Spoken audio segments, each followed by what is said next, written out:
Assalamualaikum warahmatullahi wabarakatuh. Perkenalkan, nama saya Rendra Bagus Cahyono, peserta di kelas Asa Kabupaten Purwakarta gelombang 10 angkatan 58. Di sini saya akan membuat resume tentang modul manajemen ASN. Manajemen ASN adalah pengelolaan ASN untuk menghasilkan pegawai ASN yang profesional, memiliki nilai dasar, etika profesi, bebas dari intervensi politik, bersih dari praktik korupsi, kolusi, dan nepotisme. Berdasarkan Undang-Undang Nomor 5 Tahun 2014 tentang Aparatur Sipil Negara, pegawai ASN berdasarkan jenisnya terdiri dari dua. Yang pertama adalah pegawai negeri sipil (PNS), merupakan warga negara Indonesia yang memenuhi syarat tertentu diangkat sebagai pegawai ASN secara tetap oleh pejabat pembina kepegawaian untuk menduduki jabatan pemerintahan dan memiliki nomor induk pegawai secara nasional.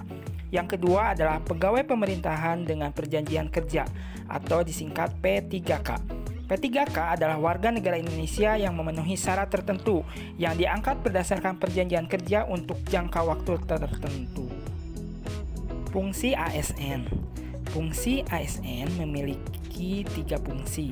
Yang pertama adalah pelaksana kebijakan publik, yaitu pegawai ASN melaksanakan kebijakan yang dibuat oleh pejabat pembina kepegawaian sesuai dengan ketentuan peraturan perundang-undangan. Fungsi yang kedua adalah sebagai pelayan publik. Pegawai ASN harus memberikan pelayanan publik yang profesional dan berkualitas. Dan yang ketiga adalah perekat dan pemersatu bangsa.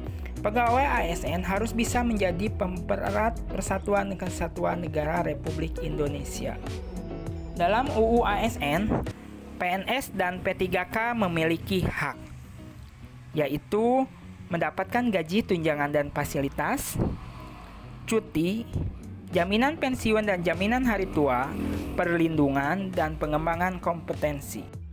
Sedangkan dalam Undang-Undang ASN disebutkan kewajiban pegawai ASN adalah setia dan taat pada Pancasila, Undang-Undang Dasar Negara Republik Indonesia tahun 1945, Negara Kesatuan Republik Indonesia dan pemerintah yang sah, menjaga persatuan dan kesatuan bangsa, melaksanakan kebijakan yang dirumuskan pejabat pemerintah yang berwenang, menaati ketentuan peraturan perundang-undangan, melaksanakan tugas kedinasan dengan penuh pengabdian, kejujuran, kesadaran, dan tanggung jawab, menunjukkan integritas dan keteladanan dalam sikap, perilaku, ucapan, dan tindakan kepada setiap orang, baik di dalam maupun di luar kedinasan, menyimpan rahasia jabatan dan hanya dapat mengemukakan rahasia jabatan sesuai dengan ketentuan peraturan perundang-undangan, dan bersedia ditempatkan di seluruh wilayah negara kesatuan Republik Indonesia.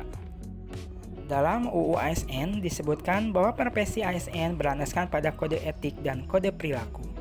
Kode etik dan kode perilaku berisi pengaturan perilaku agar pegawai ASN melaksanakan tugasnya dengan jujur, bertanggung jawab, dan berintegritas tinggi, melaksanakan tugasnya dengan cermat dan disiplin, melayani dengan sikap hormat, sopan, dan tanpa tekanan, melaksanakan tugas sesuai dengan ketentuan peraturan perundang-undangan, melaksanakan tugasnya sesuai dengan perintah atasan atau pejabat yang berwenang sejauh tidak bertentangan dengan ketentuan peraturan perundang-undangan dan etika pemerintahan, menjaga kerahasiaan yang menyangkut kebijakan negara, menggunakan kekayaan dan barang milik negara secara bertanggung jawab, efektif, dan efisien, menjaga agar tidak terjadi konflik kepentingan dalam melaksanakan tugasnya, memberikan informasi secara benar, tidak menyalahgunakan informasi internal negara, tugas, status, kekuasaan, dan jabatan, memegang teguh nilai dasar ASN dan selalu menjaga reputasi dan integritas ASN,